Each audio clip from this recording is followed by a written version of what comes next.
Welcome back to our channel where we explore the world's most haunting stories. Today, we're delving into the chilling mysteries of Chernobyl, the infamous Aokigahara, and the nightmarish Eastern State Penitentiary. Brace yourself for a spine-tingling journey that will keep you on the edge of your seat. Let's dive into the darkness. In the small, desolate town of Pripyat, nestled in the shadow of the looming Chernobyl nuclear power plant, a young boy named Alexei lived a life shrouded in mystery. His grandfather, Ivan, had been one of the plant's workers on that fateful night in 1986, when everything changed. As the years passed, whispers of the horrors that had taken place at Chernobyl grew louder, and the curious boy couldn't resist the urge to uncover the secrets hidden beneath the layers of radiation and despair. Grandfather Ivan had always been tight-lipped about his time at the plant, but his haunted eyes spoke volumes. One chilly autumn evening, with the full moon casting eerie shadows across the empty streets, Alexei decided it was time to confront his grandfather about the dark past that hung over their family like a shadow. "Grandpa," Alexei began hesitantly, "I've heard stories about Chernobyl, about what happened there. Can you tell me what really happened?" Ivan's weathered face contorted with sorrow as he reluctantly agreed to share his tale. He beckoned Alexei to sit by the flickering fireplace, where the flames danced like restless souls. "Long ago," Ivan began, his voice trembling, "I was a young engineer at Chernobyl. It was a night like this one, with a full moon in the sky. I had no idea that it would be the night that changed my life forever." He described the eerie silence that fell over the plant as the power levels spiked uncontrollably. Panic spread like wildfire among the workers, but they were ordered to remain calm. Alexei listened intently as Ivan recounted the chaos and confusion, the sirens blaring, and the ominous red glow in the distance. "In the end," Ivan continued, "we knew we had to do the unthinkable. We had to go into the heart of the reactor to prevent an even greater catastrophe." Alexei's eyes widened in horror as his grandfather described the radiation suits they donned, the blinding white light, and the overwhelming heat as they ventured deeper into the reactor. The memories were etched into Ivan's mind like a never-ending nightmare. "As we worked to contain the disaster," Ivan whispered, "my friends and comrades succumbed to the radiation, their faces twisted in agony. We fought to save each other, but it was too late for so many." Tears welled up in Alexei's eyes as he listened to the gut-wrenching account of the sacrifices made that night. He realized that his grandfather had carried this burden for years, and now he was passing it on to him. "And that's not the worst part, my boy," Ivan said, his voice quivering. "In the darkness, we heard whispers, mournful voices, and saw shadowy figures moving among the wreckage. It was as if the souls of the damned were trapped there, seeking release."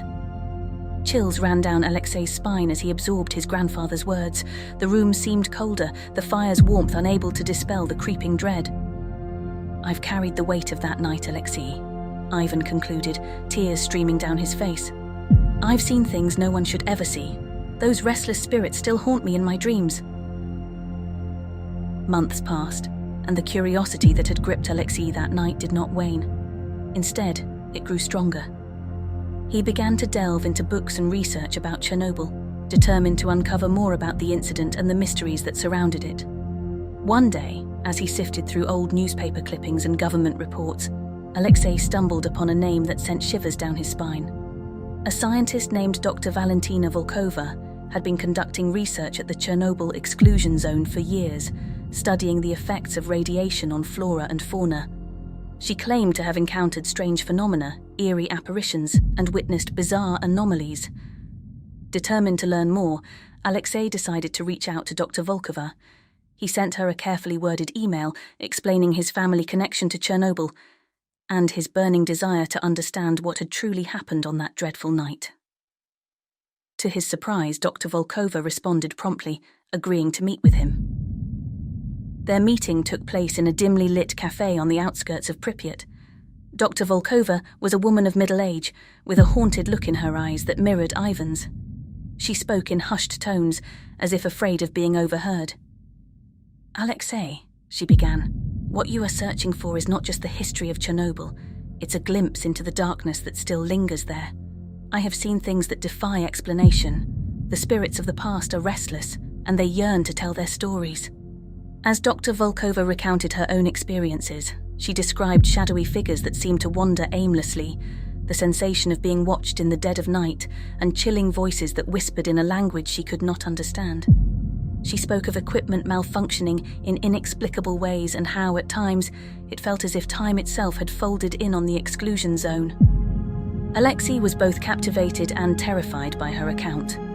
He knew that he had embarked on a journey into the heart of darkness, a journey that might unravel the very fabric of reality itself. But he was determined to uncover the truth, to give voice to the tormented souls of Chernobyl, and to find a way to bring peace to his grandfather and the countless others haunted by the past.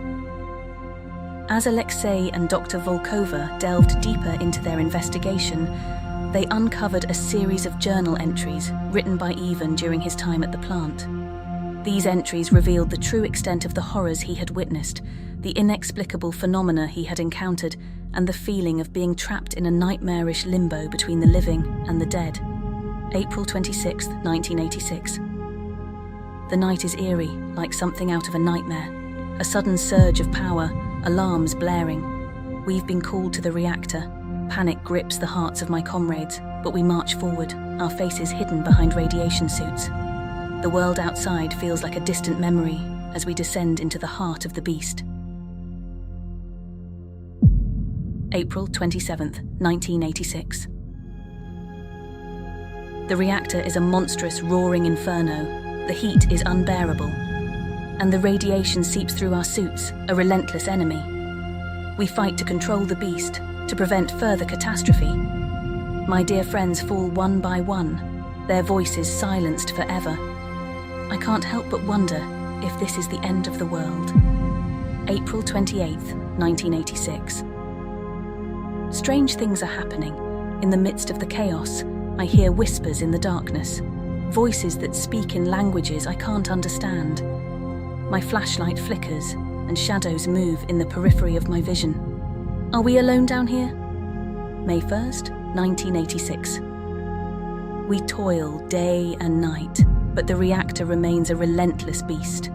The radiation has taken its toll on my body, and I feel weaker with each passing hour. The whispers have grown louder, more insistent. I catch glimpses of shadowy figures moving among the wreckage, their eyes filled with sorrow. May 3rd, 1986. The nightmares haunt my sleep, faces of my fallen comrades twisted in agony. Visit me in the dead of night. I've seen things no one should ever see. Are these the souls of the departed trapped within the reactor's heart? Do they seek vengeance or release? With each revelation, the darkness of Chernobyl seemed to close in on them, and they couldn't escape the feeling that they were being watched by malevolent forces beyond their comprehension. It was as if the very essence of the exclusion zone had seeped into their souls, leaving them forever changed. As they read the final entry, a shiver ran down their spines. May 4th, 1986. I can't take it anymore. The voices, the shadows, the relentless pain. We are not alone down here. I fear we've opened a door to a place we were never meant to enter. I pray that someone will seal this hellish portal for the sake of all who come after us. With heavy hearts, they closed the journal, realizing that their journey into the heart of Chernobyl was far from over. The horrors they had encountered were not confined to the past, but were very much alive, waiting for the next unsuspecting visitor to unleash their malevolence upon. As they sat in the dimly lit cafe, Alexei and Dr. Volkova knew they had a grave responsibility. Their mission had shifted from uncovering the truth to warning the world about the unimaginable evil that now dwelled within the exclusion zone, a force that sought to spread its malevolence and darkness to all who dared to enter.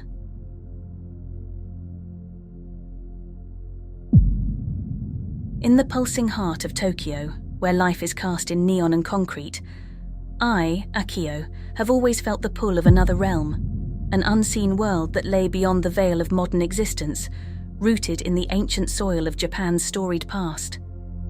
My grandmother, a custodian of folklore, had imbued my childhood with stories that stretched the fabric of reality, stories that breathed life into the spirits and spectres of our land. Among these tales, Aokigahara, the sea of trees, stood out. A forest shrouded in myths, a final destination for many troubled souls, and a supposed dwelling of the yurei, spirits unable to find peace. A writer by trade and a seeker by nature, I longed to distill the essence of fear and the supernatural into words that would transcend the pages of my stories. But there was a chasm between the tales I wrote and the visceral truth of the legends I yearned to capture. My work felt like mere echoes of something much greater, an elusive spectre of horror I couldn't quite grasp. The disappearance of my dear friend in the dense woods of Aokigahara cast a shadow over my life. He too had been a teller of tales, a kindred spirit who sought to understand the enigma of the forest.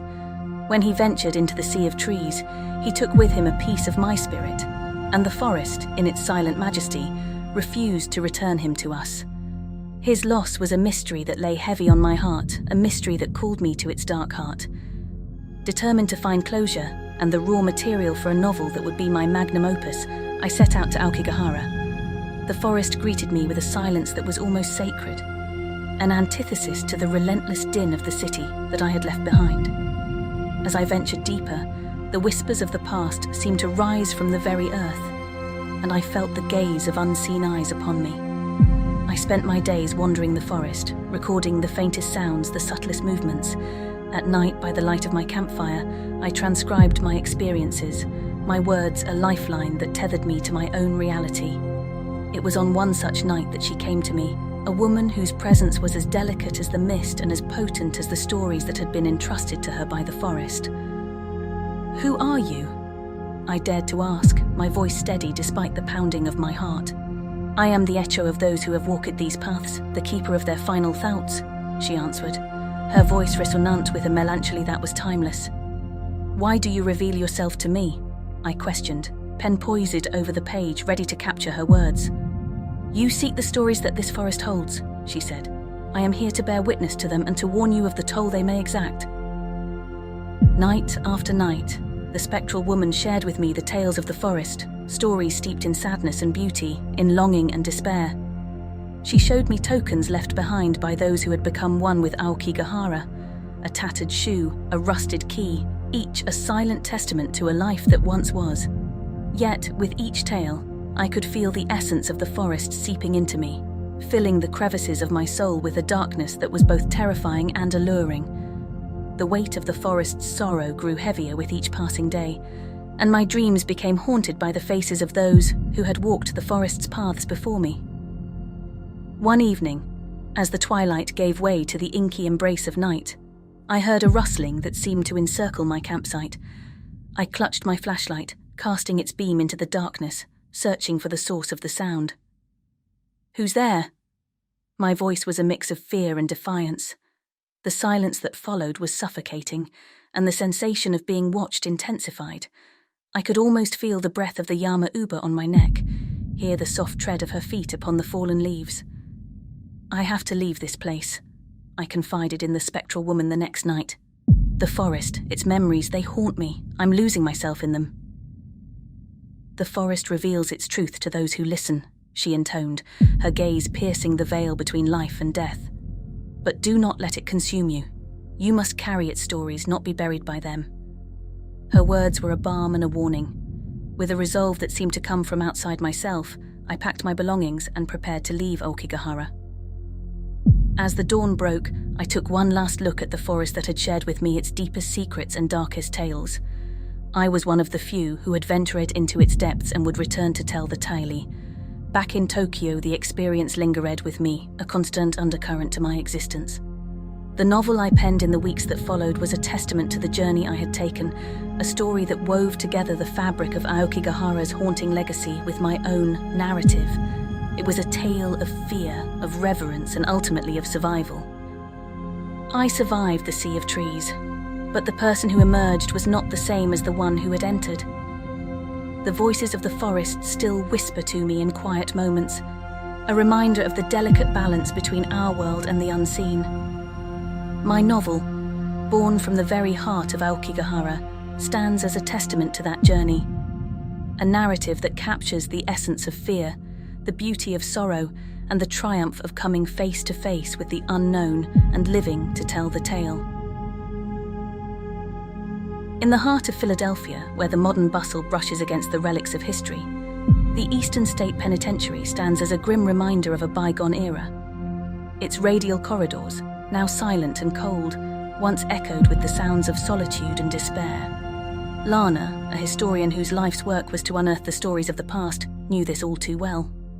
Alongside David, a journalist with a skeptic's heart, they ventured into the penitentiary under the veil of night, seeking the whispers of the long-forgotten. As they entered the central hub, a circular junction from which the prison's wings radiated like spokes, Lana's voice filled the void.